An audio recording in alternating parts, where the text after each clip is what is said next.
나는 포도나무요 너희는 가지라.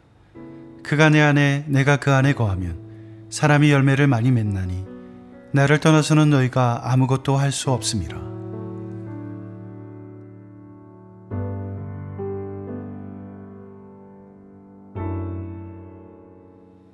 요한복음 14장에서 16장은 예수님께서 마지막으로 십자가를 예고하신 후 제자들에게 주신 말씀들로 채워져 있습니다. 예수님께서는 이 말씀들로 십자가 사건 후에 남겨질 제자들의 믿음을 굳게 하시기를 원하셨습니다. 예수님은 제자들을 향해 내가 너희를 고아와 같이 버려두지 아니하고 너희에게 오리라 라고 약속하십니다. 뿐만 아니라 너희는 마음에 근심하지 말라. 하나님을 믿으니 또 나를 믿으라. 평안을 너희에게 끼치노니 곧 나의 평안을 너희에게 주노라. 내가 너희에게 주는 것은 세상이 주는 것과 같지 아니하니라. 너희는 마음에 근심하지도 말고 두려워하지도 말라 하시며 용기를 주십니다. 예수님이 십자가에서 고난을 당하시고 죽으신 후 제자들이 얼마나 근심하고 두려워할지를 잘 알고 계셨던 것입니다.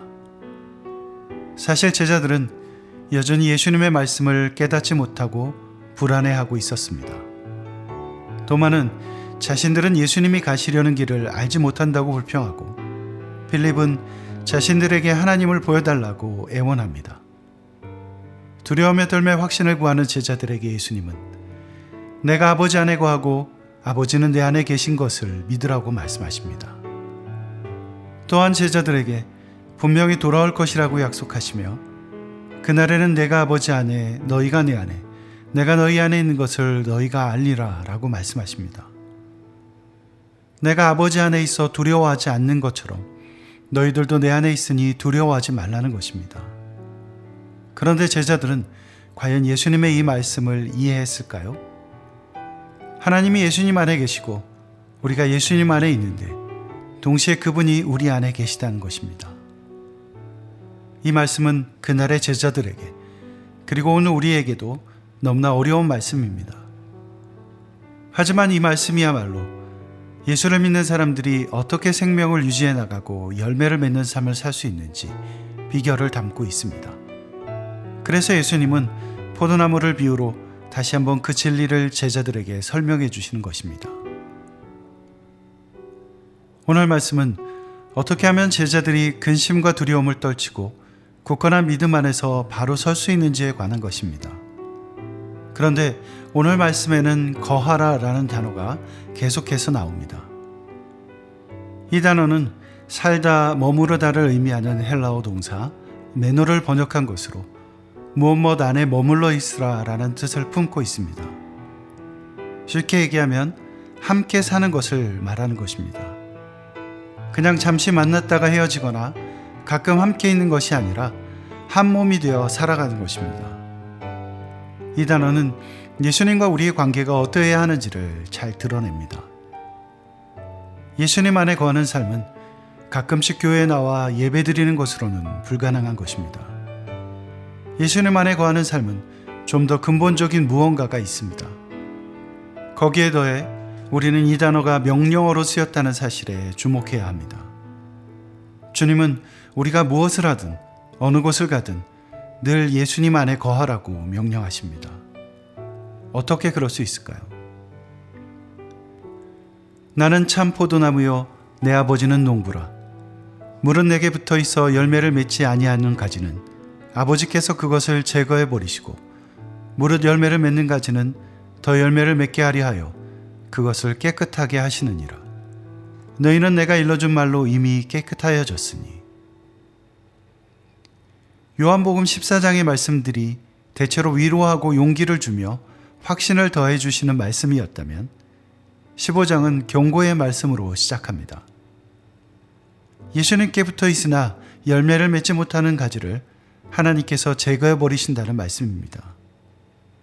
이 말씀은 마가복음 7장에 나오는 많은 사람이 주여 우리가 주의 이름으로 선지자 노릇하며 귀신을 쫓아내며 권능을 행하지 아니하였나이까 할 때 내가 너희를 도무지 알지 못하니 불법을 행하는 자들아 내게서 떠나가라 라고 하시리라던 예수님의 말씀을 떠올리게 합니다. 봄이 되어 가지에 꽃이 피기 전 과수농가는 가지치기로 바쁩니다. 왜냐하면 가지를 제때 쳐내야 열매로 영양분이 잘 전달되기 때문입니다. 가지가 많다고 열매가 많이 열리는 것이 아니고 열매가 많다고 다 좋은 것도 아닙니다. 좋은 열매를 얻기 위해서는 가지들이 적당한 간격을 유지하도록 잘라주어야 합니다. 그것을 바로 전지라고 합니다. 지금 예수님은 포도나무의 전지를 예로 드시며 열매를 맺는 삶의 중요성에 대해 말씀하신 것입니다.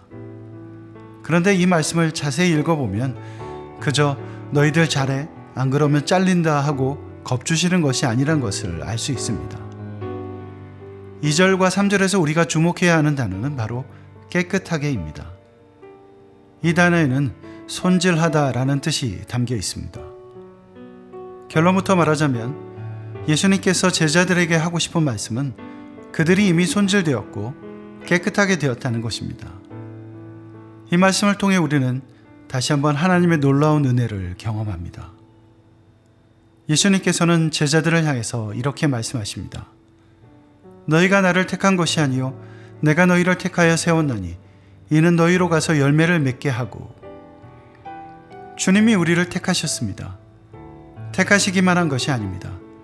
주님의 말씀으로 깨끗하게 하셨습니다. 주님께 붙어 있을 뿐 아니라 깨끗하게 되었기에 우리는 열매 맺는 삶을 살 수 있는 것입니다. 이제 우리를 그 사랑에서 끊을 수 있는 것은 없습니다. 아무것도 없습니다.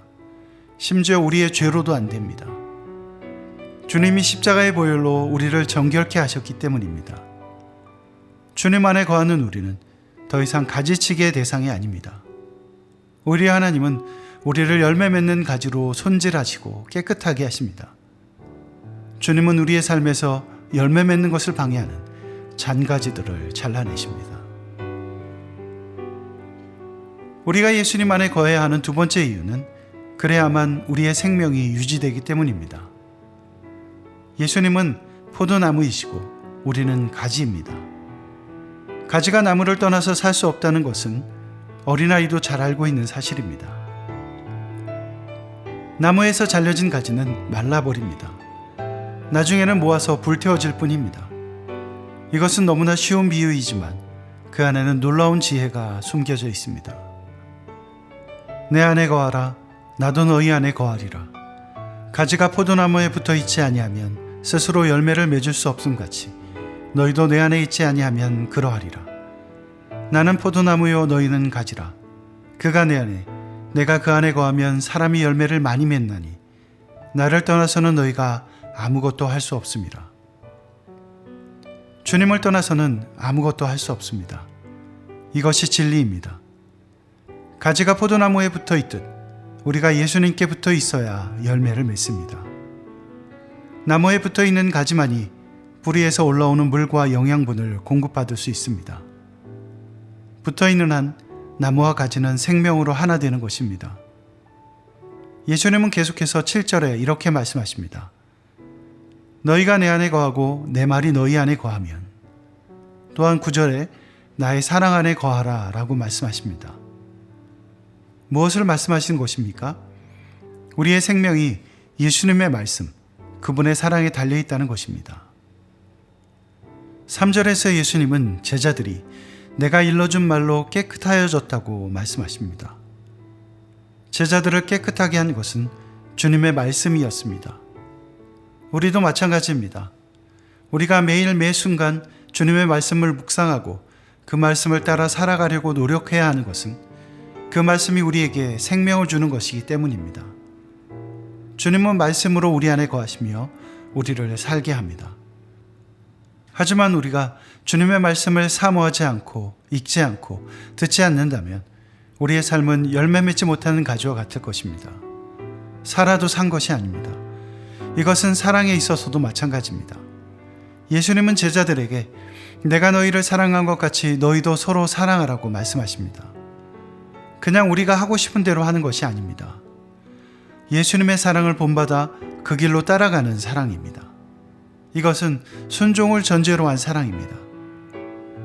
아버지께서 나를 사랑하신 것 같이 나도 너희를 사랑하였으니 나의 사랑 안에 거하라. 내가 아버지의 계명을 지켜 그의 사랑 안에 거하는 것 같이 너희도 내 계명을 지키면 내 사랑 안에 거하리라. 예수님은 아버지께서 나를 사랑하신 것 같이 나도 너희를 사랑하였으니 라는 전제를 두고 나의 사랑 안에 거하라 라고 말씀하셨습니다. 우리가 예수님 안에 거하며 사랑으로 하나 되기 위해서는 아들이 아버지께 순종하시듯 우리도 아들이신 예수님께 온전히 순종하는 삶을 살아가야 하는 것입니다. 주님은 아버지의 뜻이 이루어지기를 바라며 그야말로 모든 것에 순종하심으로 우리를 사랑하셨습니다. 우리를 위해 십자가를 지시고 고난의 잔을 피하지 않으셨습니다. 우리도 그렇게 하늘아버지의 뜻 안에서 서로를 사랑해야 합니다. 그것이 예수님의 사랑 안에 거하는 삶입니다. 그 사랑 안에 거하면 우리도 많은 열매를 맺게 될 것입니다. 누구나 열매 맺는 삶을 소망합니다. 열매는 노력에 대한 대가, 풍성함을 의미하기 때문입니다. 세상의 열매는 좋은 집, 비싼 차, 명예와 같은 것을 말합니다. 예수님 안에 거하면 우리는 열매를 맺습니다. 그런데 그런 그리스도인이 맺는 열매는 세상의 열매와 근본적으로 다른 것이 하나 있습니다. 우리 열매는 우리 자신을 드러내는 것이 아니라 하나님의 영광을 위한 것이라는 사실입니다. 너희가 열매를 많이 맺으면 내 아버지께서 영광을 받으실 것이요 너희는 내 제자가 되리라. 예수님은 제자들에게 너희가 내 안에 거하면 열매를 많이 맺을 것인데 그러면 아버지 하나님께서 영광을 받게 될 것이라고 말씀하셨습니다. 그리고 그때야 너희들이 진정한 내 제자가 될 것이라고 하셨습니다. 예수님께서 제자들을 택하셨듯 하나님께서 우리를 택하신 이유도 바로 열매를 맺기 위함입니다. 하나님께 영광이 될 거룩한 열매를 맺는 것, 그것이 바로 우리 삶의 목적인 것입니다. 우리는 예수님 안에 거하는 삶으로 말미암아 하나님의 영광이 되며 거룩한 삶을 살게 되고 사랑의 열매들을 맺게 될 것입니다.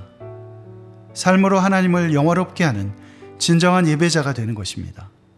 나아가 복음의 증인으로서 사람들에게 예수 안에 거하는 삶이 얼마나 복되고 기쁨이 넘치는 삶인지를 전하게 될 것입니다.